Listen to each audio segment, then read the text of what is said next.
کہ معراج کے ضمن میں جو روایات آتی ہیں ان میں بہت اختلاف ہے. ایک تو ہے مجرد وہ واقعہ، وہ تو متفق علیہ ہے. ایک ہے اس خاکے میں جو تفصیلات کا رنگ ہے، اس میں جدا جدا ہے مختلف روایات میں. ان میں بھی ایک تو وہ چیزیں ہیں جو ایک دوسرے میں فٹ ان کر جاتی ہیں کہ ایک واقعہ آپ نے بھی دیکھا، ایک واقعہ ایک اور نے بھی دیکھا. آپ نے بیان کیا تو شاید اس کی کچھ اور ڈیٹیلز آپ بیان کریں گے. ہر شخص کا اپنا ایک ذوق ہے، اپنا ایک مزاج ہے، اسی کے اعتبار سے اس کے ریسیورز ہیں. ایک چیز آپ کے نزدیک آپ کے ذوق کے اعتبار سے اہمیت نہیں رکھتی، وہ آپ سنیں گے یاد نہیں رہے گی، بلکہ اس وقت بھی آپ کے ذہن میں آئے گی نہیں. ایک چیز کی طرف آپ کو زیادہ میلان ہے، اس کو آپ فوراً کیچ کریں گے، پکڑیں گے، محفوظ کر لیں گے. تو ایک ہی واقعہ بیان کیا جا رہا ہے، 2 افراد نے سنا، 5 نے سنا، وہ جب بیان کریں گے تو تھوڑا تھوڑا فرق ہو جائے گا، لیکن ان فرق کو آپ جوڑ کر ایک وحدت بنا سکتے ہیں.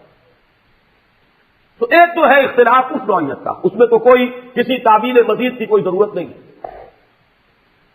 کہیں یہ ہو جائے گا کہ ایک حصہ اس واقعے کا پہلے بیان کر دے گا، کوئی شخص بعد میں یاد آئے گا، وہ بات رہ گئی، اس کو بعد میں بیان کرے گا. یہ تقدیم و تاخیر، یہ چیزیں بھی بالکل سمجھ میں آنے والی ہیں. عقل انسانی ان کو بآسانی جو ہے ریکنسائل کر سکتے ہیں. البتہ بعض باتیں ایسی ہیں کہ جو انریکنسیلیبل ہیں، وہ بالکل متضاد کی نوعیت کی. مثلا کہیں تو یہ بیان کیا گیا یہ سفر شروع ہوا حتیم سے، کسی واقعے میں ذکر ہو رہا ہے کہ اس کا آغاز ہوا کسی گھر سے، حضور کا اپنا گھر یا ام ہانی رضی اللہ تعالی عنہا کا گھر، حضور کی چچا زاد بہن. کسی میں الفاظ ایسے آ گئے ہیں، آخر میں ذکر کیا ثم استيقظت، تو پھر میں جاگ گیا، جس سے خیال ہوتا ہے کہ یہ سارا معاملہ حالت خواب میں ہوا، نیند میں ہوا، اس لیے کہ استيقظت کے معنی کوئی اور نہیں ہو سکتے، تعویل ممکن نہیں. تو یہ جو مختلف ڈیٹیلز ہیں کہ جو تضاد کی نوعیت کی ہے، ان کو باہم ایک دوسرے کے ساتھ جوڑنا ممکن نہیں ہے. اس کی تعویل بہت سے محققین کے نزدیک یہ ہے کہ واقعہ معراج بھی ایک بار نہیں ہوا، کئی بار ہوا. بجائے اس کے کہ اس میں سے ایک کو ہم قبول کریں، دوسرے کو رد کریں. میرا اپنا احساس یہ ہے، اگرچہ محققین کے مابین اس معاملے میں اختلاف رہے گا اور رہا ہے، بعض حضرات اس کو تسلیم نہیں کرتے کہ واقعہ معراج بار بار ہوا. بعض حضرات کی یہ رائے ہے، میں اپنا ذاتی آپ کے سامنے خیال پیش کر رہا ہوں، کہ کم سے کم 2 مرتبہ ضرور معراج ہوا ہے محمد رسول اللہ صلی اللہ علیہ وسلم. ایک مرتبہ یہ معراج ہوا ہے بالکل ابتدائی زمانے میں، نبوت کا ابتدائی دور. یہ یوں سمجھیے کہ سن 2-3 نبوی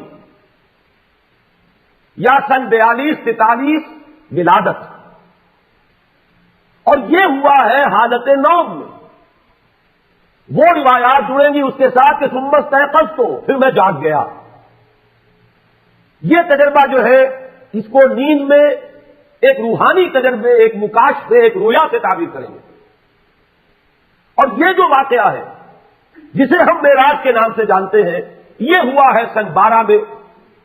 اور یہ یوں سمجھیے کہ جب آپ کی عمر شریف کا 52واں سال ہے ہجرت سے لگ بھگ 1.5 سال قبل. یہ واقعہ در حقیقت ان تجربات کی کہ جو آج تک ہوئے تھے، یہ ان کی تکمیل ہے، یہ ان کا نقطۂ عروج ہے، یہ ان کا کلائمیکس ہے. اور یہ سفر جو ہے ہرگز نیند میں نہیں ہوا، یہ صرف روحانی تجربہ نہیں ہے، یہ کوئی رویا یا خواب نہیں ہے، بلکہ یہ سفر ہے بجسد ہی شریف، حضور کے جسد مبارک کے ساتھ یہ پورا کا پورا واقعہ پیش آیا. اس زمن میں کیونکہ اس دور میں یہ ریشنلزم کا دور ہے، اگرچہ عام طور پر پڑھے لکھے لوگ جانتے ہیں 18th سینچری ریشنلزم، اس کو 18ویں صدی عیسوی سے منسوب کیا جاتا ہے. لیکن چونکہ وہ علامہ اقبال کا شعر مجھے یاد آیا، مغرب اور مشرق کا فرق انہوں نے واضح کیا کہ وہاں دیگرگوں ہے لہجہ لہجہ، یہاں بدلتا نہیں زمانہ. مغرب میں فکر انسانی کئی خرابادیاں کھا چکی ہے، اور مشرق کے کچھ مفکرین ہیں جو ابھی تک 18ویں صدی عیسوی کے ریشنلزم کو چاٹ رہے ہیں. تو مغرب تو ختم ہو چکا، سائنس کے پریمیسز تبدیل ہو گئے، مقدمات چینج ہو چکے ہیں. اصول بدل چکے ہیں. لیکن ہمارے ہاں کچھ لوگ ہیں جو ابھی وہ نیوٹونین فزکس کو جو ہے وہ لے کر مضبوطی سے پکڑے گئے. اور یہی وہ لوگ ہیں کہ جن کے نزدیک یہ محالات میں سے ہے، ناممکنات میں سے ہے. میں اسی لیے کہا کرتا ہوں کہ اگر سر سید نے ٹھوکر کھائی تو وہ قابل رحم ہے، معذور ہے. وہ آج سے 100 سال پہلے کے انسان ہیں. لیکن جو لوگ سر سید کے فکر پر اس وقت اپنی دکانیں چمکا رہے ہیں، یہ مقلد محض ہیں. ان کے پاس تو در حقیقت وہ جو کامن سینس نام کی شہری نہیں ہے کہ انہیں یہ اندازہ ہو کہ ہم کس دور میں یہ بات کر رہے ہیں. یہ آئنسٹائن کی فزکس کا زمانہ ہے. فزکس کے مقدمات تبدیل ہو چکے ہیں.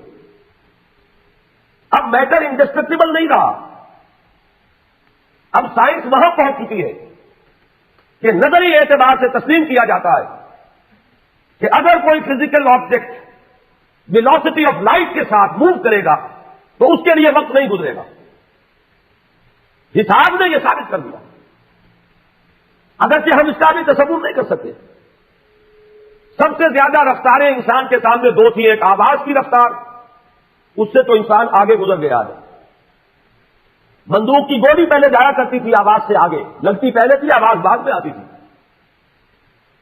لیکن اب تو سپرسونک جیٹس ہیں، آواز سے کہیں زیادہ ان کی اپنی رفتار ہے. اب صرف ایک رفتار رہ گئی ہے، ویلوسٹی آف لائٹ. وہاں تک پہنچنے کا کوئی تصور ابھی ہمیں حاصل نہیں، لیکن ہم جانتے ہیں کہ ممکن ہے. وہ انسانی قدرت سے ممکن نہ ہو، اللہ کی قدرت سے ممکن ہے. وہ چاہے بالفعل ہمارے لیے ابھی اچیو کرنا اس کا ممکن نہ ہو، لیکن اب وہ بات عقل میں آتی ہے. حساب کتاب سے وہ بات برآمد ہو رہی ہے. صرف یہ فرق ہے انسانی قدرت اور اللہ کی قدرت کا، جس کی طرف اشارہ کر کے بات شروع کی گئی، سبحان الذی اسری بعبدہ. پاک ہے وہ ذات جو لے گئی اپنے بندے کو راتوں رات مسجد اقصی سے مسجد حرام سے مسجد اقصی تک. اگر یہ بات کسی انسان کی طرف منسوب ہوتی تو بات اور تھی. اگر یہ فعل حضور کی طرف منسوب ہوتا کہ حضور گئے تو بات اور تھی کہ میں آیا نہیں لایا گیا ہوں.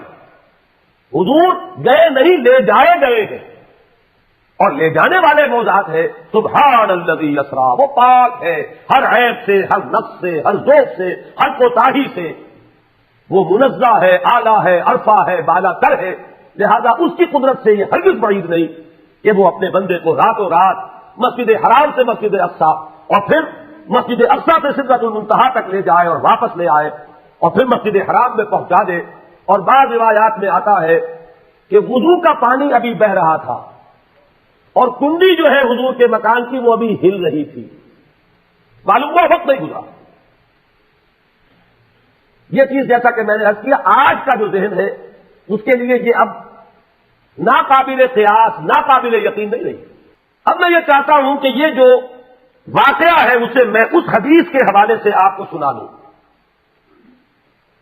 میں کچھ بیان کروں گا، میرے بیان کرنے میں کچھ کمی اور بیشی ہونے کا اندیشہ ہے. اگر ہم اتنے خوش قسمت ہیں کہ وہ واقعہ ہمارے پاس ایک مفصل حدیث کی شکل میں موجود، اور حدیث بھی دوسرے یا تیسرے طبقے کی کتابوں کی نہیں، متفق علیہ، جس میں روایتاً جیسا کہ میں نے عرض کیا جس کا پایا تقریباً قرآن کے برابر ہے.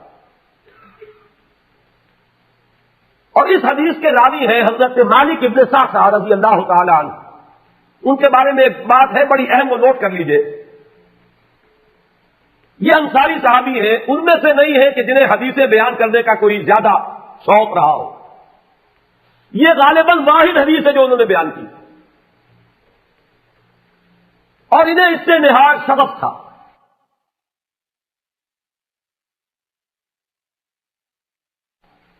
نہایت محبت کے ساتھ انہوں نے اس کو محفوظ کیا تھا، اس کے ایک ایک لفظ کی حفاظت کی تھی. چنانچہ بعض دوسرے وہ صحابہ بھی جنہوں نے خود حضور سے یہ بات سنی ہوئی تھی. اب ایک تو وہ خود براہ راست روایت کر رہے حضور سے کہ ہم نے سنا، حضرت انس بن مالک رضی اللہ تعالیٰ عنہ خود، لیکن وہ صحابہ بھی ان کی خدمت میں خاص طور پر حاضر ہو کر ان سے اس روایت کو سنتے تھے، اس لیے کہ اس روایت میں ان کا درجہ بہت بلند ہے، ان کو اس سے بہت شغف تھا. تو صحابہ جو براہ راست حضور سے سن چکے وہ بھی ان کے پاس جا کر خاص طور پر اس حدیث کو سنا کرتے. چنانچہ یہ روایت جو متفق علیہ ہے، یہ امام بخاری جو اس کو لائے ہیں، عن قتادہ عن انس بن مالک عن مالک بن صعصعہ رضی اللہ تعالی عنہ. حضرت انس بن مالک سے روایت موجود ہے مسلم شریف میں براہ راست ان سے، لیکن یہ اس روایت کو بیان کر رہے حضرت مالک ابن صعصعہ رضی اللہ تعالی عنہ کے حوالے سے. روایت کیا ہے؟ ان النبی صلی اللہ علیہ وسلم حدثهم عن لیلۃ اسری بہ. اب دیکھیے یہ مرفوع حدیث ہو گئی. حضرت صعصعہ بیان فرما رہے ہیں کہ نبی اکرم صلی اللہ علیہ وسلم نے خود ہمیں سنایا، وہ حالات و واقعات سنائے جو اس رات کو پیش آئے جس رات کے انہیں لے جایا گیا. قال بینما انا فی الحطیم وربما قال فی الفجر. حضور فرماتے ہیں کہ میں اسی اثنا میں کہ میں حتیم میں تھا، اور ایک دوسری روایت میں الفاظ حجر آئے ہیں، وہ بھی کہتے ہیں اسی حصے کو. مضطجعا میں لیٹا ہوا تھا. اذ اتانی آتن کہ اچانک میرے پاس ایک آنے والا آیا. یہ آنے والے کون ہیں؟ حضرت جبرائیل. یہ بات میں واضح ہو جائے گا. فشق ما بین ہذہ الی ہذہ.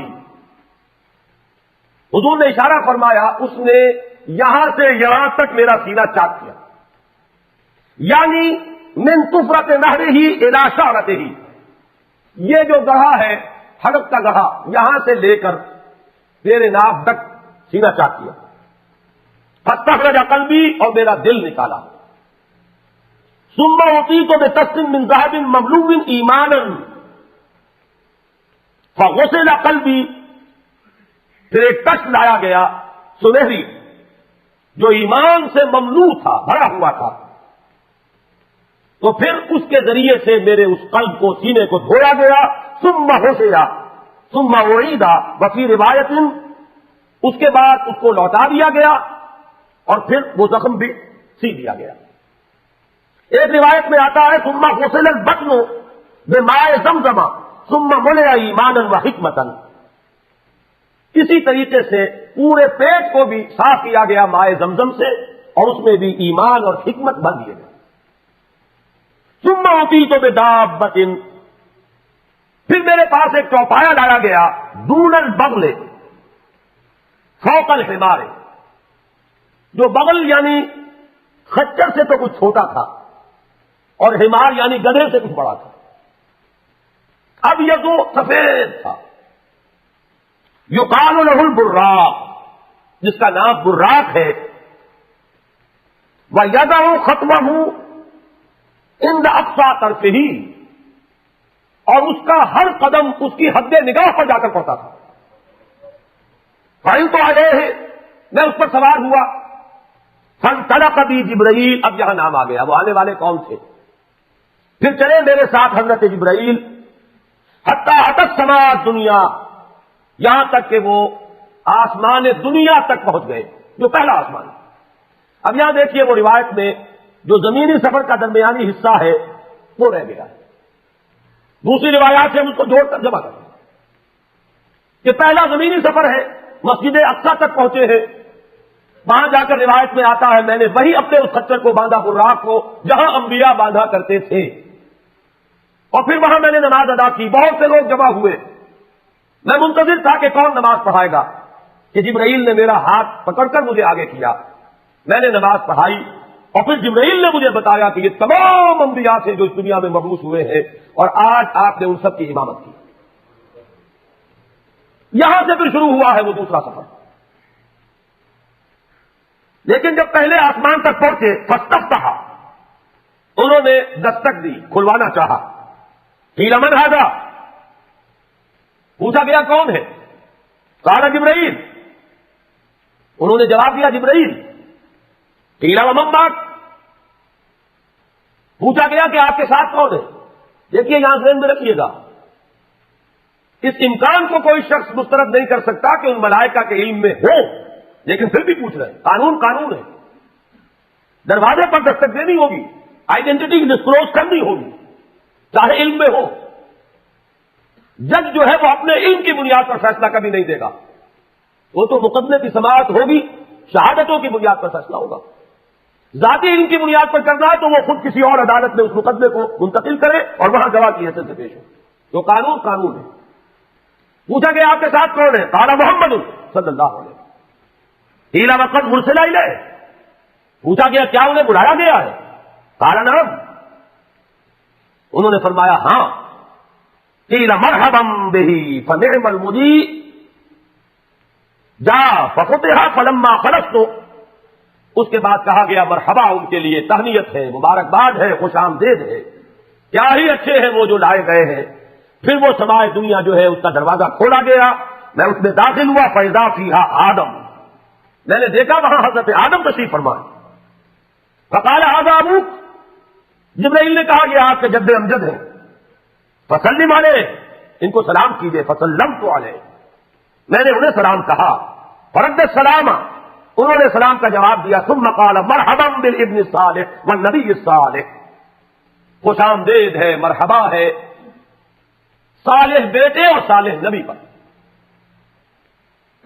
ثم صعد بی. پھر مجھے اور اٹھایا گیا. حتی اتى السماء الثانیہ. یہاں تک کہ جبرائیل پہنچ گئے دوسرے آسمان تک. فاستفتح. پھر وہی سوال و جواب ہے، میں ترجمہ نہیں کروں گا. قیل من ھذا؟ قال جبرائیل. قیل ومن معك؟ قال محمد. قیل وقد ارسل الیہ؟ قال نعم. قیل مرحبا بہ فنعم المجیء جاء ففتح فلما خلصت. جب یہ سارا اس کارروائی کے بعد داخل ہوئے ہیں دوسرے آسمان پر. فاذا یحییٰ وعیسیٰ وہما ابنا خالۃ. وہاں میں نے دیکھا کہ یحییٰ اور عیسیٰ ہیں اور یہ خالہ زاد بھائی ہیں. قال ھذا یحییٰ وھذا عیسیٰ فسلم علیہما. فسلمت فردا. ثم قال مرحبا بالاخ الصالح والنبی الصالح. انہوں نے بھی کہا خوش آمدید اور مرحبا. ایک صالح بھائی اور صالح نبی کو یہاں نوٹ کیجیے گا. حضرت عیسیٰ اور حضرت یحییٰ یہ بنی اسرائیل میں سے، لہذا حضور کو اپنا بیٹا نہیں کہہ سکتے، بھائی کہہ رہے ہیں.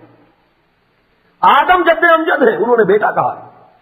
مرحبا بابن الصالح والنبی الصالح. وہ نبی تو ہے، سب کہیں گے نبی، لیکن کوئی بھائی کہے گا، کوئی بیٹا کہے گا. ابراہیم بیٹا کہیں گے، موسیٰ وہ بھائی کہیں گے جن کی نسل سے آپ نہیں ہیں.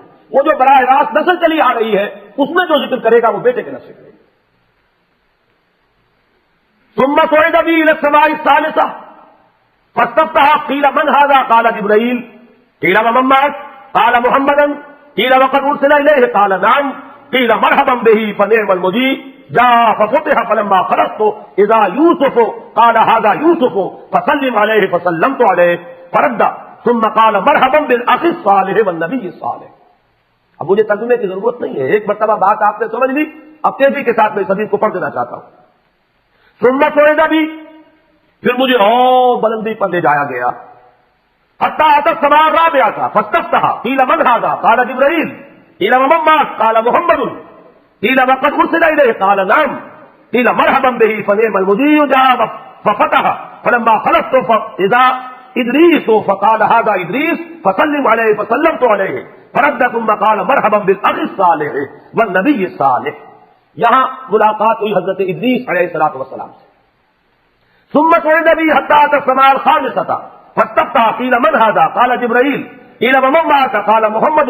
قیل وقد ارسل الیہ؟ قال نعم. قیل مرحبا بہ فنعم المجیء جاء ففتح فلما خلصت فاذا هارون. قال ھذا هارون. فسلم علیہ. فسلمت علیہ. فرد. ثم قال مرحبا بالاخ الصالح والنبی الصالح. ثم صعد بی حتی اتى السماء السادسة فاستفتح. قیل من ھذا؟ قال جبرائیل. قیل ومن معك؟ قال محمد. قیل وقد ارسل الیہ؟ قال نعم. قیل مرحبا بہ فنعم المجیء جاء ففتح فلما خلصت فاذا موسیٰ. قال ھذا موسیٰ. فسلم علیہ. فسلمت علیہ.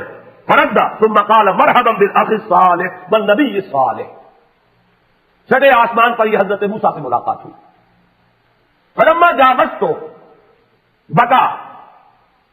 جب میں آگے بڑھا تو حضرت موسیٰ روئے. قیل ما یبکیک.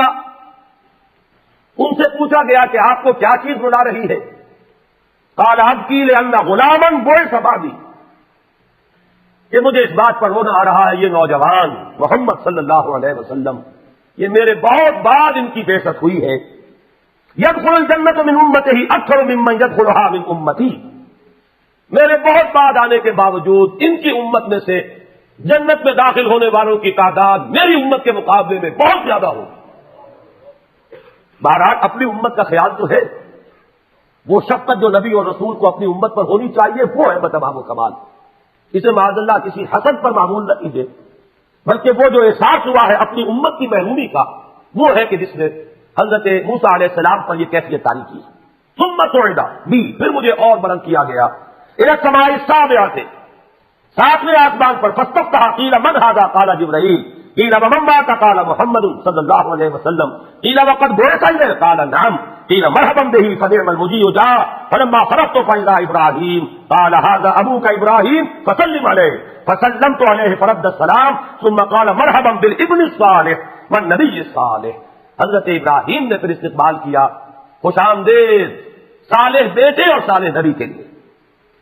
ثم رفعت، اب ذرا یہاں نوٹ کیجیے گا، یہاں سوئد تو نہیں آیا، سوئد ابھی نہیں آیا، رفعت کو پھر مجھے اور بلند کیا گیا، الی سدرۃ المنتہا، یہ سدرہ منتہا ہے جس کا ذکر ہے سورۃ النجم میں۔ یہاں میں چاہتا ہوں کہ وہ آیات ذرا آپ کو سنا دوں۔ سورۃ النجم کی ابتدائی آیات کی تشریح اور تفسیر میں بہت اختلاف ہے، وہ مشکلات القرآن میں سے ہے، قرآن کے مشکل ترین مقامات میں سے۔ بہرحال ایک مشاہدہ ہے جو حضور کو کرایا گیا، وہ اس کا ذکر ہے، وہ کیا تھا میں اس سے بحث نہیں کر رہا۔ تو اس مشاہدے کے ضمن میں آگے چل کر فرمایا ما کذب الفؤاد ما رأى، جو کچھ محمد نے دیکھا، ان کی نگاہوں نے دیکھا، ان کے دل نے اسے جھٹلایا نہیں۔ اس کی طرح میں اشارہ کر چکا ہوں، ایک ہمارا مشاہدہ ہوتا ہے کہ اس کے ساتھ وسوسے بھی ہوتے ہیں، جو دیکھ رہا ہوں یہ آگ ہے یا آگ کسی صورت ہے۔ آج کل تو میں نے دیکھے ہیں بہت سے لیمپ اس طرح کے بنے ہوئے کہ واقعتاً انسان کو نظر آتا انگارے، ہر آدمی دھوکہ کھا جائے، لیکن ہے نہیں، کچھ بھی نہیں۔ تو ہماری آنکھ تو دھوکہ دیتی ہے، لیکن نبی کا جو مشاہدہ ہوتا ہے وہ آنکھ اور قلب کی یکجائی کے ساتھ ہوتا ہے، اس میں کہیں کوئی فرق و تفاوت نہیں۔ ما کذب الفؤاد ما رأى افتمارونہ علی ما یری، لوگوں کیا تم ان سے جھگڑتے ہو ان چیزوں کے بارے میں جو وہ دیکھتے ہیں؟ ان چیزوں کے بارے میں جھگڑا ہو سکتا ہے جو کہیں سے سنی سنائی ہو، لیکن تم جھگڑ رہے ہو محمد سے ان چیزوں کے بارے میں۔ افتمارونہ علی ما یری ولقد رآہ نزلۃ اخری، اور انہیں تو وہ مشاہدہ ایک بار نہیں ہوا، ایک بار اور بھی ہوا ہے۔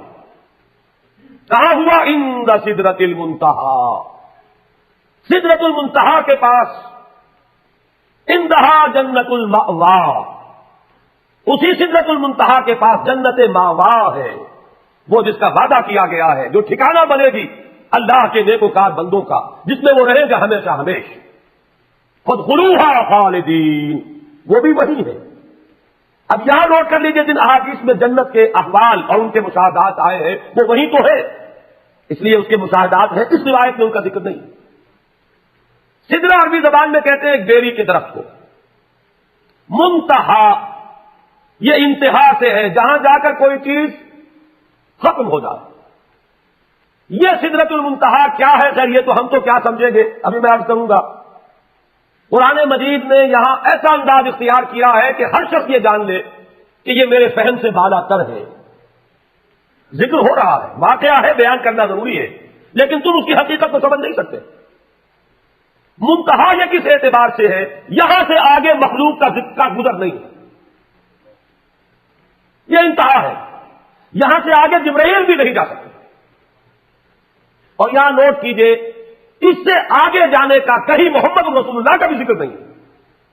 یہ ہماری شاعری میں ہے کہ اس سے بھی آگے حضور گزر گئے، قرآن مجید میں حدیث میں کہیں ذکر نہیں، حضور بھی یہی تک گئے۔